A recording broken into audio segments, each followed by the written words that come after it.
How much money should I invest? This is a question that I always get whenever I'm talking about stocks with my best friends, with my friends, with whomever. It's just a general question, and people really don't know the amount that they need to reach a goal. And while it is not as simple as you giving me a dollar amount and then I give you a returns, I have dug through the internet. I have swam through the depths of the deep sea, of the deep web, and I have found a clue. I have found a strategy. And hopefully, by watching this video, you will find out how much money you will need to invest. So a lot of us have various accounts, whether it be investing, savings, whatever it may be, we have different methods of trying to invest so that we won't be hungry in our retirement years. And while some may invest for the short term and some may invest for the long term, this video is structured for the investor who wants to see their investments blossom in their retirement ages. But when it comes to investing, we can't help but talk about him cousin, savings. Now, a lot of us are in this culture of spending more than what we earn. And while this may be a cause or a direct impact of the current economy, most of us don't view saving for a retirement a priority. We think about living in the now, in the present. And yes, I know so I don't want the new shoes, I don't want the new clothes, I don't want the new car. Like, me love car. That's my guilty pleasure. But I am also trying to work on increasing my streams of income so that I can save and enjoy the fruits of my labor, which are fast cars going down the highway and getting speeding tickets. I know that everybody dreams about saving 50% of their income. No? Just me? But yeah, imagine saving 50% of your income and only spending half. That 50% of your income could be working for you in an investment account. And this is some of the principles that the people who get fired use. And when I say fired, I don't mean get fired from their job. I mean FIRE, the acronym, financially independent, retire early. And the people who get fired are just a group who save as much of their income as possible, but that saving of their income is invested so that when they retire, they have that money working for them and they only use a certain percentage of it because they don't want to expend that capital. They want the money to continue working meaning paying them dividends that they can live off. So when I say spending versus savings, I am not saying to save every dollar. I am not saying don't enjoy this bottled water instead of using your tap water.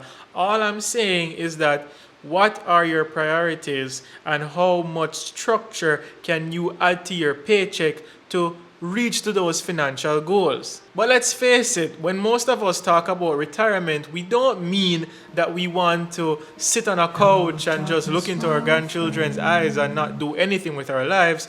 We mean that we want to retire from our day jobs and then do something that we really feel fulfillment from, something that is not dependent on an income. And if you don't make an income from that action that you're doing, it won't necessarily bother you because you will be fulfilled in here and not necessarily have to worry about the burning in your pockets here. Yes, burning in pockets, not here. That's a different thing. If you feel that burning, you need to go to the doctor. But with all the variables that we may have, we can just push them aside because the article that I found on Mr Money Mustache pushes those aside because you can input whatever income you are currently at, whether you're on the low end of the spectrum or the high end of the spectrum. It depends on what you feel comfortable with when you are ready to retire. So without further ado, yes, I had to get it off my chest. How much should you invest, or how much do I need to invest? But there are some assumptions that I want to state in order for this theory to work. The first assumption that you need to clear in order to apply this strategy to your saving rate is that with your investments, try to have 5% or more returns on your investment in your saving years. So what I mean by this is that if you have an investment account,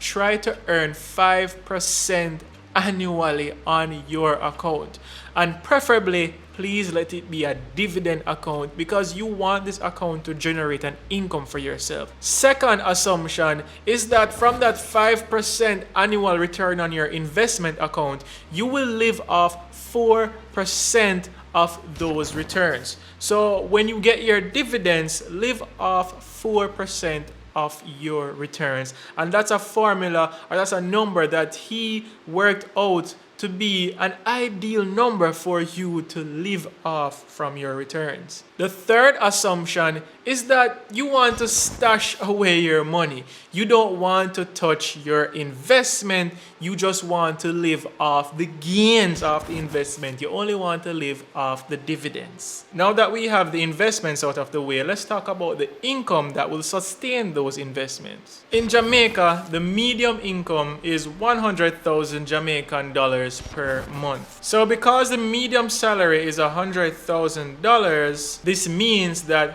half of the population are earning less than $100,000 and the other half of the population is earning more than $100,000 per month. Alright, so I'm gonna look at space now. So let's say you make $100,000 per month and you save 5% of that for investments.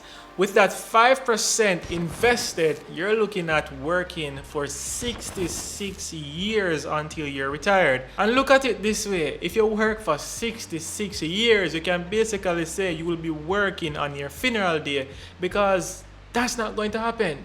If you're 22, that would be that you're working till you're 88 years old. So 5% won't cut it. 5% of your salary won't let you or give you the opportunity to retire in a suitable age to enjoy retirement. Now let's bump that 5% saving rate to a 10% saving rate. And that will be saving $10,000 per month. Now with that amount of saving, it will take you 51 years until you're retired. So it's a little better, but still not good enough. That's a lot of working years in order to enjoy a retirement that you won't be able-bodied enough to enjoy. So let's bump it up even more. Let's go to 15%.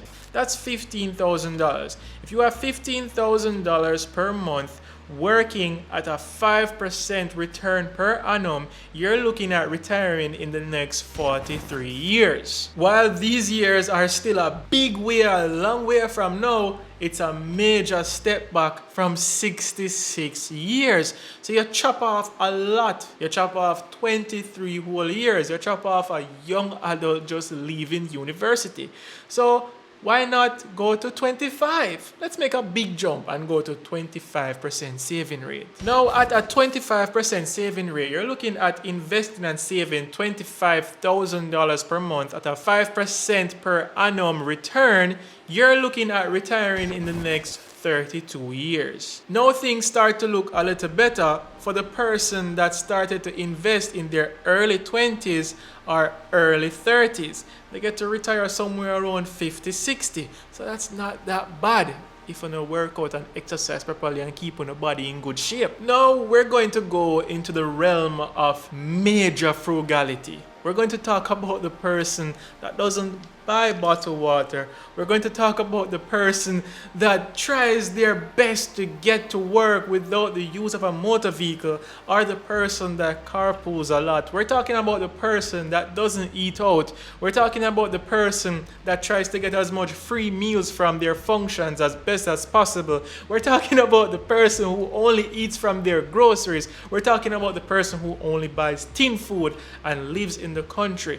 They're going to save 50% of their salary, meaning that out of that $100,000, they save $50,000. Investing and saving that $50,000 with an annual return of 5% and only using 4% of your returns or your realized gains, you will retire in a whopping 17 years. Now will you look at that, with that major increase or that major cutback of living really below your means and finding a point that saying, I can survive on $50,000 per month.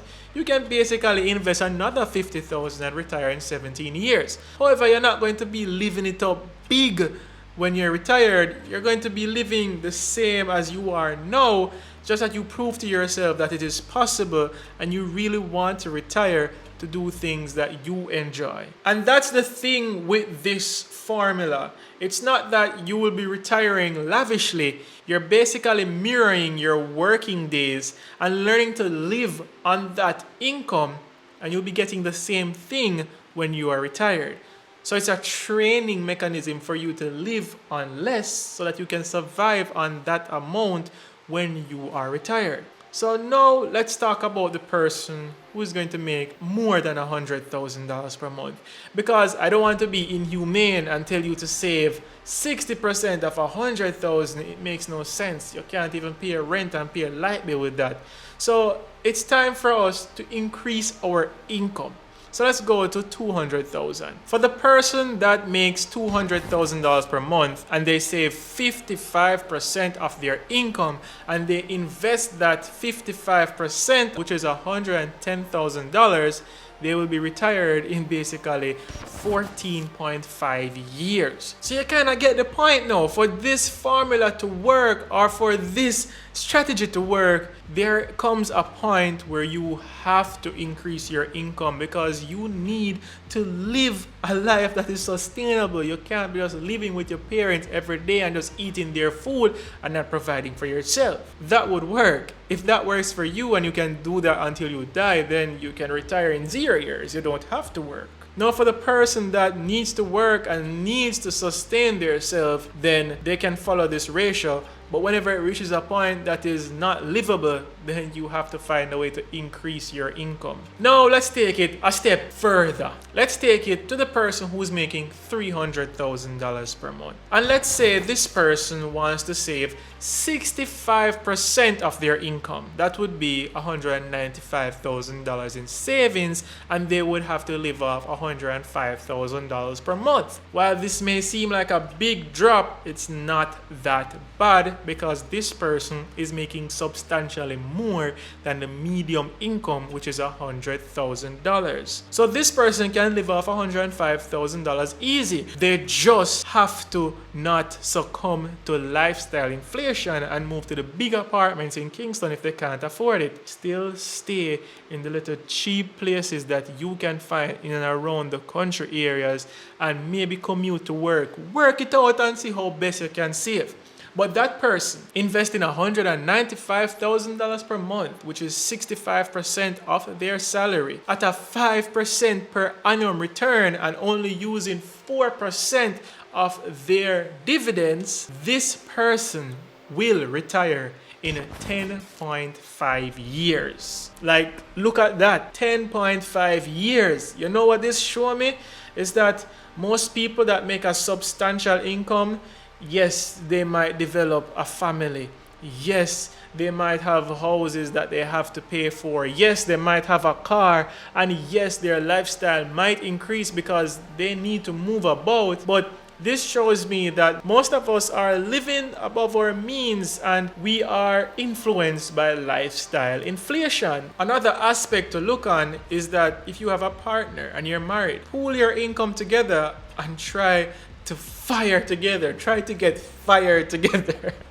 Basically, pool your income together and boost your percentage or boost your take-home investments and see how well or how fast you can acquire that early retirement. Comment spotlight, comment spotlight, comment spotlight. Yeah man, we're there again with the comment spotlight, and this time our comment is from Dapper E Central, and he said, stocks and stocks, stocks and stocks and stocks. Singing pull up. Fam, you're helping a lot of people, especially the younger generation, myself included. Respect. Yeah, brother, that's what they are for, you know. Like, I wanted something like this when I was growing up because I was always focused on making money, but I didn't know where to put that money for it to work for me. I always want to work for it. But now we have a medium and I want to share it with other people also. But I appreciate your comment. I respect it. But I need people to look out for the scammers in the comment section. Because right under your comment, Dapper E Central, somebody tried to impersonate me. And they said, what's up? They have the WhatsApp number and everything as their name. And they said, how to grow your Bitcoin red phone, up arrow red phone. They basically want you to call that number and they can tell you how to grow in Bitcoin. And then I use my picture. So please guys, don't fall for this. I know me, like, there's no way to prove that it is not me, but it's not me. It's not Demetress Fairman. YouTube not verify me yet, but it's not me. I'm not gonna ask if you send me any money. I'm not gonna give up my number and tell you to call me like that. If you guys want to see the article on Mr. Money Mustache, then I will leave the link down below. Yes, it is a hard principle and it's not for everybody. It is just for the person that really wants to retire early and do things that they enjoy and things that bring them fulfillment. This is for the person that is okay living on the minimum that gets them by. This is for the person that is willing to live on an income that pays the bills and just gets them through life. As usual, I'm always glad to pass on these information whenever I so happen to buck up on them. I am always glad to share it with you because I know that you guys subscribe because we are like-minded individuals. We think alike, we love money, we want to see money come in every month, we want to be on the wealthy spectrum, we want to be future millionaires. This article speaks about using a 5% per annum instrument to give you a good gain over the couple of years. But if you want to see an instrument that gives you a 7.35% per annum return, then just watch this video right here. I go in depth and explain everything about this preference share. Watch the video, and when you reach over there, just comment and tell me how it goes.